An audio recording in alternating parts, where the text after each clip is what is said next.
This is our hydration system that mounts on any type of bike, mountain road, a tri-bike. It mounts beneath the saddle on your bike with the drink tube running up the length of the top bar and resting in between your handlebars for hands-free hydration. Now I'm going to go over a couple of the components of the bike rig itself. You'll notice that it does have reflective properties on the outside materials in the logo and in the piping. So that's going to add some safety if you're riding at night.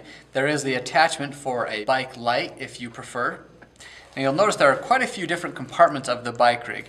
The main compartment right here is where you're going to put your hydration engine itself. Now to hook up the hydration engine, I like to run the drink tube.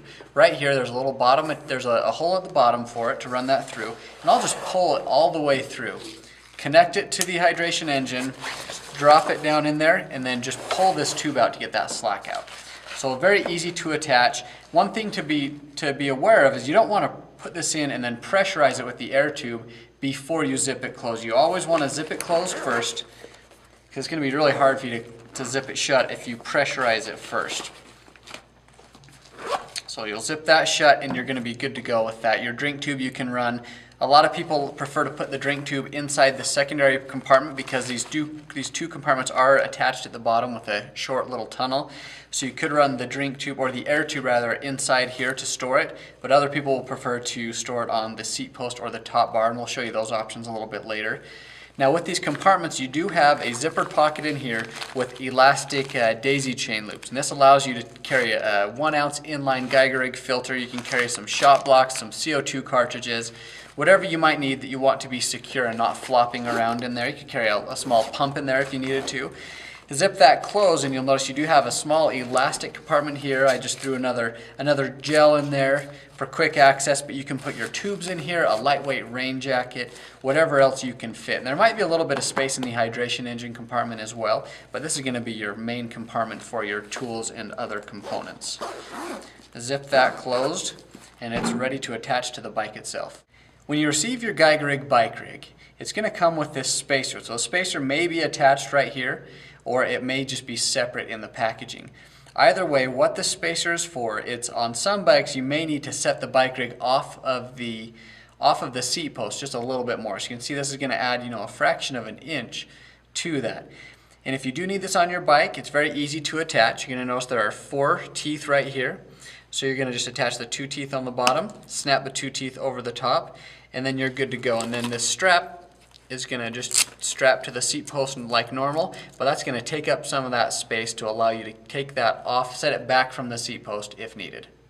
Now that you have your hydration engine in the bike rig with your drink tube out the bottom, we're going to attach it to the seat post. And you have 2 points of attachment. You have the top strap that you attach to the bars underneath the saddle on your bike, and you have the seat post strap right here. So initially, it's the easiest if you raise your seat all the way up. We're not going to do it on this bike just for viewing purposes, but you'll undo the wings right here and you get right under the seat post. You're just going to slide these up and under both sides and then raise the bike rig to the point you want it. I like to go all the way up. So it's right under the seat. And you're just going to take those and Velcro them right back onto the rig itself. So that's to keep it from flopping around. Now you take your seat post strap, open that up. You already have your spacer that we talked about on there. And you're going to bring that in and just run it right through here. So you don't have to do this every time you want to use it. This is kind of a one and done type deal. You get this set up, hook it onto your bike, and in the future all you need to do is remove your engine and replace it with water, plug it right back in. You don't have to worry about unstrapping everything. So that's how you attach it to the bike seat. Now that you have your bike rig attached to the seat post and underneath the saddle, we're going to attach the tubing to your top bar. And we're going to do that using geigerrig straps. And we have 2 straps, and you can basically mount it wherever you want, but it's up to you. But basically what you need to do is just you're going to run the tubing up either side of the bike, and I prefer to mount it to the top bar. And on this bike, this road bike, it's a flat top bar. A lot of bars are going to be round, so it's up to you where you want to mount it. But just take your strap and mount that tube right to the strap right there. And you'll be able to rotate the strap around, make sure that the tab is on the inside or on the bottom so it doesn't chafe your leg. And you're going to take that second tube, or the second strap, excuse me, and you're going to just run it up, and you're going to do it near the handlebars. You want to make sure that you don't do it against the handlebars. You want to have a little bit of room for rotation. But you're going to take this right here, mount it up towards the top, and you're good to go. Now that you have the tube mounted, we can mount it to the handlebar. Now that we have the drink tube attached to the top bar, we're going to set up the handlebar attachments. And there are two attachments you see right here. This is what it looks like when it's not hooked on. It's just a simple Velcro attachment. The only thing you need to be aware of when attaching these is with your tube, you need to have a little bit of extra space so that you can make a turn. So once you attach these, kind of on the center of your handlebars, attach those on. You don't want to pull this tight and attach it, because if you do that, you're not going to be able to turn the bike to the left, and that could be dangerous, or the right, depending on which side you run it up. So you always want to make sure you have a little bit of extra tubing here. Attach that, you just slide it right in there, and you have multiple options. You can run it underneath and come around and aim it up, or you can go up and over and under. It's going to be your personal preference, but I prefer to go up the front side right there, and that'll hook it to this lower side on the back. And what that allows me to do is just easily access this while I'm riding. I'm obviously backwards right now, but while I'm riding, I can just simply lift that up with my fingers without taking my hands off the handlebars, allowing me to hydrate myself hands-free. I don't have to reach down and grab a bottle. I don't have to mess with this. I can just lean over. Some people just prefer to just lean down and bite it with their mouth. It's up to you. The only thing to be aware of is to add this extra tubing right here, so that when you make a full left turn, it's not going to snag. You're not going to get stuck in a turn. So that's how you mount it to the bike handlebars.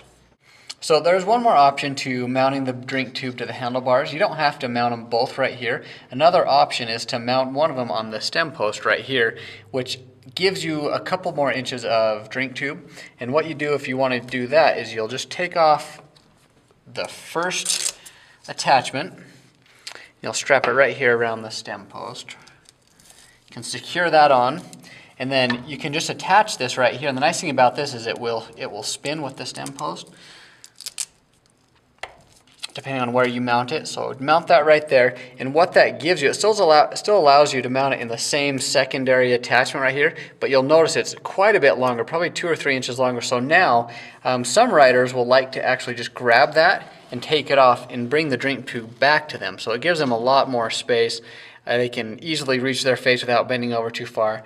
But if not, you still can leave it right there. It might be a little floppy, but you can set it right there, and you'll still even have more room just to lift that up towards your mouth without taking your hands off the handlebar. All right, now that we have the bike rig and the drink tube attached to the bike, the last component is the power bulb and the power bulb holder. Now initially when I put this on, I had the power bulb inside the bike rig itself, and you can do that, but that does not allow you to repressurize if you need to. And you shouldn't need to repressurize too much, but when you get down, when you only have a little bit of water left, you might need to add a couple pumps just to get that going again. So there are a couple different options to attach the bulb holder. Depending on how you ride, it's going to be up to you where you want to put it. But the two main points of attachment are the seat post and the top bar. So if you attach it to your seat post, you're going to want to just attach it right here behind the post. Strap that on, use the Velcro strap, put it as tight as you'd like. And when you do this, you can angle it however you want so you don't have any excess tubing. If you do have too much tubing, you can snip that off. We'll talk about that in a second. But this is going to be an easy location for you to reach back, give that a couple more pumps if you need to pressurize it again. And the other option would be to mount it underneath the top bar right here. And if you're going to do that, just strap this on here. And the nice thing about this is when you mount it here, it kind of acts like a secondary drink tube strap. So this strap you have right here, you might not even need to use that. And you could use it if you need to use it up higher to attach it, if you want to use it lower to actually attach it over the bulb itself, just as a second point of attachment, you can do that as well. But wherever you decide to attach it, you want to make sure that it's going to be out of your way. Sit on your bike, maybe take a few pedals to make sure that it's not going to chafe you or rub you anywhere. And as long as you do that, you're going to determine which location you prefer best. And if you have excess tube length, which you might, you'll want to take your drink tube right here, and you can easily pull it off of the bulb. So say I had an extra 4 inches right here that I didn't need, or 3 inches, you can actually just snip this tube with a pair of scissors, very easy, and then it'll snap right back onto the drink tube, whichever length you determine. So that will prevent it from having excess tubing that might get caught or rub against your leg while you're pedaling. So determine which location you like best, make the modifications to the drink tube, and you'll be good to go.